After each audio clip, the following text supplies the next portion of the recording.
Hi, my name is Kate and I work for Britax, and I'm here today to show you the Frontier ClickTight, which is a harness to booster seat.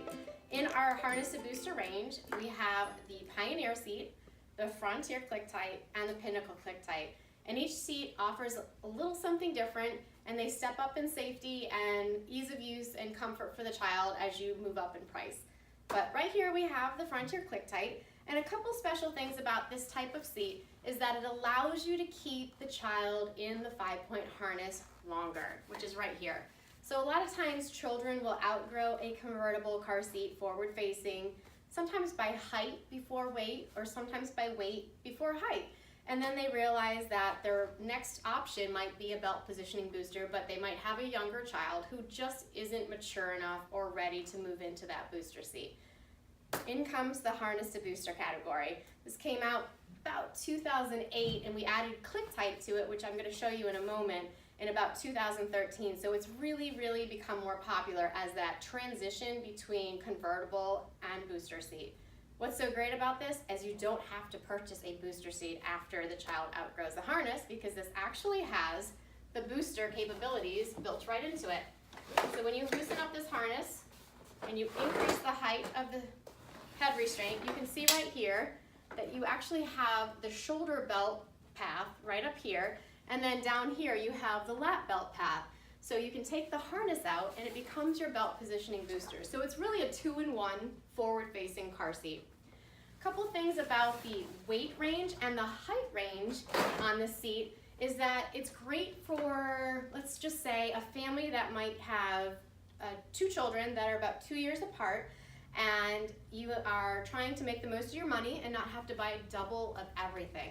So when that older child, who might be 2.5, is in their convertible car seat and their little baby brother is moving out of the infant car seat, instead of having to buy a second convertible for the younger child, you can actually purchase the Frontier ClickTight for the older child and move the younger one into the older child's convertible car seat. I know that sounds confusing, but this seat right here is going to be the last seat that 2-year-old, believe it or not, is going to need, and then the younger child behind it can stay in that convertible a little bit longer and then get their own harness to booster seat.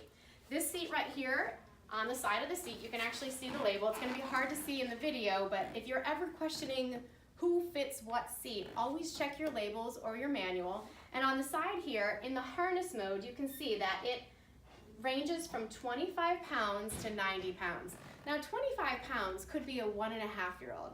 So the nice thing about the seat in the user guide is that it states that the child must be 2 years old. You want to keep that child rear facing as long as the child seat allows. So better that you wait than to move into the seat early. But yeah, so 2 years old and 25 pounds is the minimum using the harness here. And then it goes to 90 pounds. So 90 pounds could be a 9-year-old, it could be an 8-year-old, it could be a 10-year-old. There are some parents out there that are keeping their children in the 5-point harness longer. I mean, race car drivers are driving around in the 5-point harness, so it truly is the safest way for a child to be in a car seat.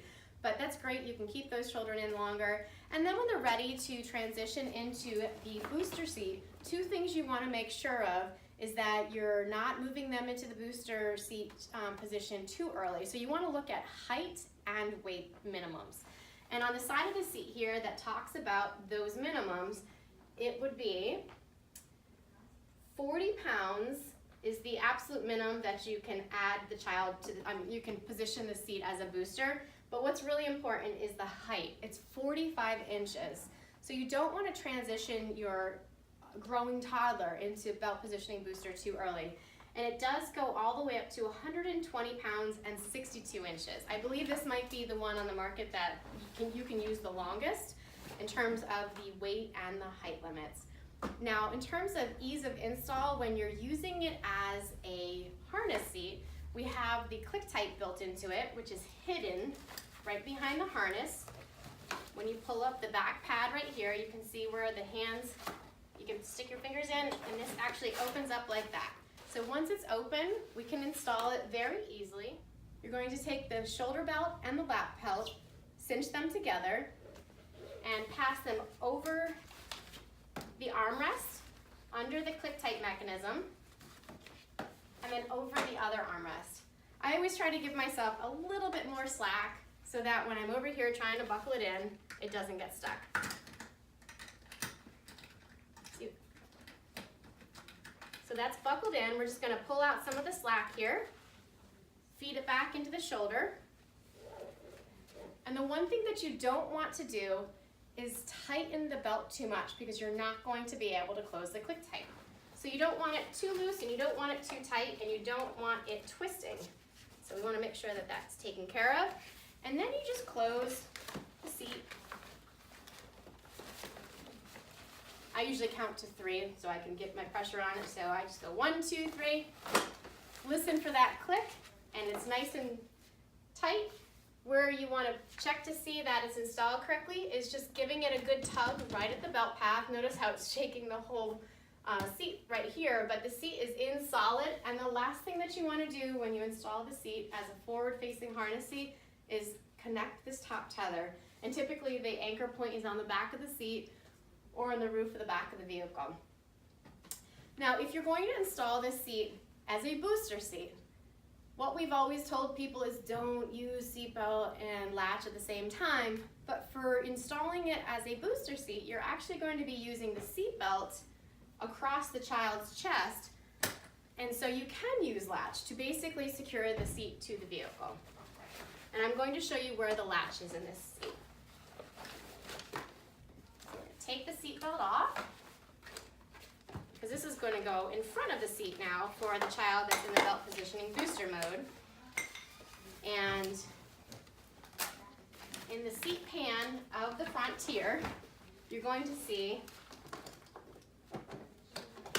the latch anchors. So they're hidden because you don't want to use them when the seat is in harness mode, because typically if your child's over 40 pounds, they're too heavy for that mode of installation.